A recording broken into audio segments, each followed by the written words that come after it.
In the early morning hours of August 15, 2025, the Russian cargo vessel Port Olya-4 eased away from its berth at the Caspian port of Olya in Russia's Astrakhan region. On the surface, it was just another routine voyage across one of Russia's safest waterways. Ukrainian intelligence later confirmed the cargo included Iranian ship Shahed drone parts and ammunition, lifeblood for Russia's long-range strike campaign. To Moscow, the trip looked untouchable. After all, who would dare strike a ship sailing hundreds of kilometers inside Russian territory in a closed sea bordered only by allies or neutrals? Well, Ukraine had other plans. Unbeknownst to the crew, hundreds of miles away, operators were already tracking the vessel's slow progress across the Caspian.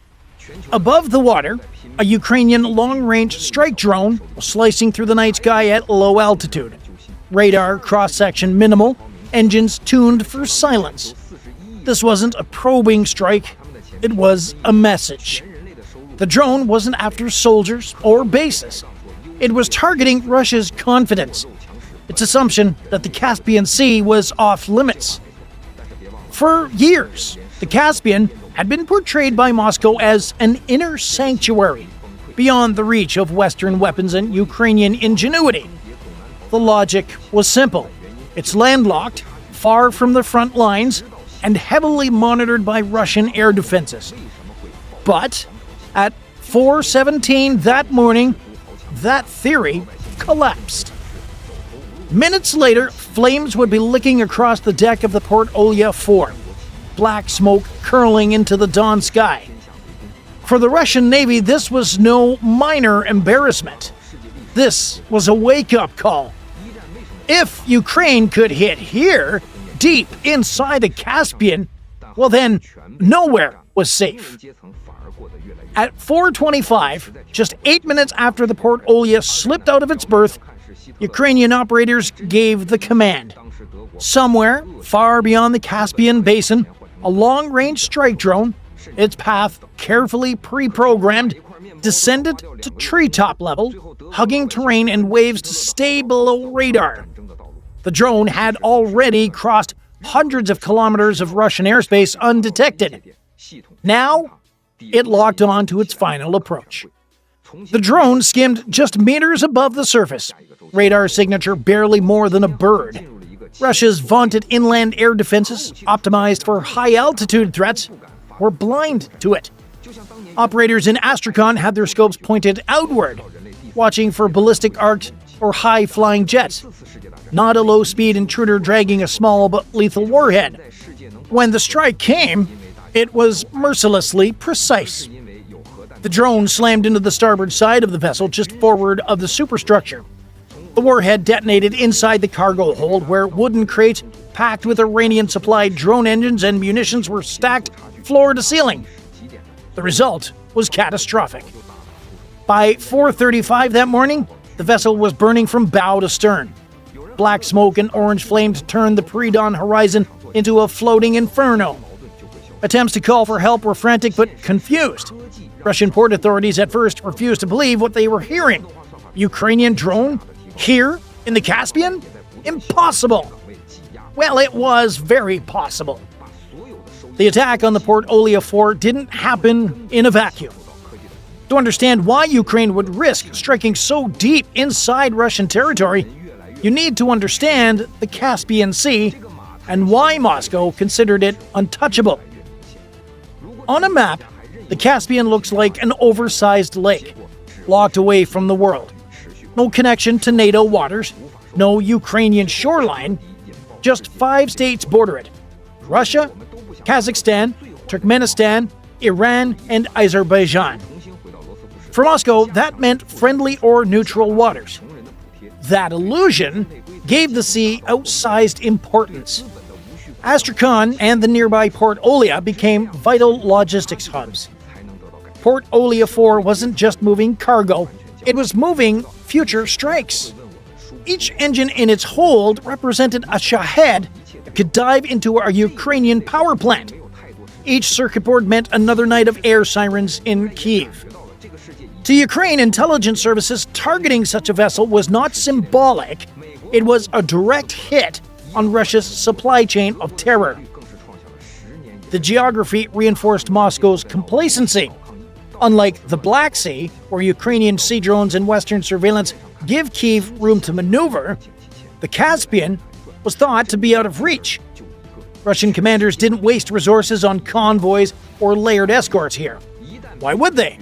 From their perspective, the Caspian was like a private lake. That's why the strike mattered so much.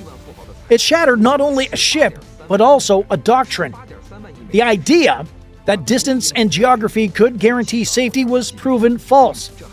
If a Ukrainian drone could navigate hundreds of kilometers to blast a cargo ship in Russia's own inland sea, then no port, no refinery, and no logistics hub was beyond reach. For Kyiv, it was a message. Sanctuaries don't exist. For Moscow, it was a nightmare. The strike on Port Olya-4 hit harder than any warhead. It struck Russian pride. Within hours, Russian state media scrambled to control the narrative. First reports were vague. A fire aboard a civilian vessel in Astrakhan Oblast, under investigation, no threat to navigation. Officials downplayed the incident, avoiding any mention of drones or sabotage. But in the age of satellite imagery and instant sharing, that kind of spin doesn't last long. By the next morning, Ukrainian intelligence released overhead images showing the crippled ship lying half-submerged at its berth, smoke stains streaking the deck, and a slick of fuel spreading on the water.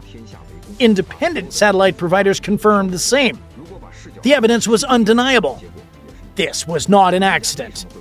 The vessel had been struck, and struck hard. The Russian Ministry of Defense maintained silence, refusing to comment. Instead, pro-Kremlin outlets floated alternative explanations. Faulty wiring, an engine room fire, even the idea of crew negligence. International observers quickly picked up the story. Western analysts highlighted the technical leap Ukraine had just demonstrated. Striking in the Caspian wasn't simply a one-off stunt. It proved that Kyiv could build or adapt drones capable of flying extraordinary distances, navigating deep into enemy airspace, and hitting with surgical accuracy. If Ukraine could reach Olya, what was stopping them from targeting refineries, shipyards, or even naval bases further along the Caspian? For Russia's navy, the implications were chilling. The Caspian Flotilla had always been a secondary force, useful for launching cruise missiles during earlier phases of the war, but otherwise considered secure. Now, every ship at anchor, every cargo waiting at dockside, was a potential target. Suddenly, resources would have to be diverted. Air defense batteries shifted, patrol routes extended, escorts assigned to supply vessels. Logistics became more complex overnight. The political reverberations spread beyond Moscow. Tehran was also watching closely. Iran's strategy of quietly feeding Russia with drones relied on the Caspian route being secure. If Ukraine could cut off that lifeline or even threaten it, Iran's leverage in the conflict would diminish. Reports circulated that Iranian advisors were urging Russia to harden port defenses, fearing further strikes that might sink ships before their cargo ever reached Russian soil. Meanwhile, Ukraine's leadership seized the moment. Officials openly hinted that no Russian port is beyond our reach. It was psychological warfare as much as it was physical, forcing Russian commanders to rethink what rear area really meant. Kyiv's message was blunt. Distance does not equal safety. The strike also served another purpose. It emboldened Ukraine's allies. For months, questions had swirled in Western capitals about whether support was making a tangible difference on the battlefield.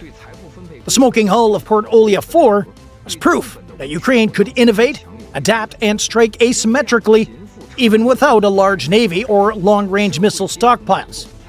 A drone, built in workshops and guided by clever operators, had just punched through one of Russia's supposed safe zones. The consequences were clear. Russia's logistics chain had just been bloodied, its myth of sanctuary shattered. Ukraine, Ukraine, with one audacious strike, had redrawn the map of vulnerability. This wasn't just about one ship. It was about rewriting the rules of the war. Geography had always been Russia's ally. Distance, depth, and layered defenses gave Moscow confidence that some areas were beyond Ukraine's reach. Now, that assumption is gone. Commanders have to plan as if every ship, every refinery, every logistic hub, even in the heart of Russia, is on the target list. For Kyiv, the message is clear. We can reach you anywhere. That's a powerful deterrent and a morale boost for a nation fighting against overwhelming odds. For Moscow, it's a headache that multiplies with every kilometer of coastline and every ship sailing in safe waters. The Port Olya-4 thought it was safe. It wasn't. It challenged Ukraine and paid the price. What do you think? If Ukraine can hit into the Caspian Sea, where might they go next? Drop your thoughts in the comments. I'll be reading. Thanks for watching. Don't forget to hit that like button, subscribe for more frontline stories, and share this video with someone who still thinks that Russia has safe zones. And hey, if you want to go a step further and support the channel directly, join the fleet. You get loyalty badges, priority responses, and you help us bring more true maritime stories to the surface. Click join on our channel page and get on board. And remember, the next time that someone tells you that the Caspian Sea is a safe backyard for Russia, just ask them, safe for who? I'll see you in the next one.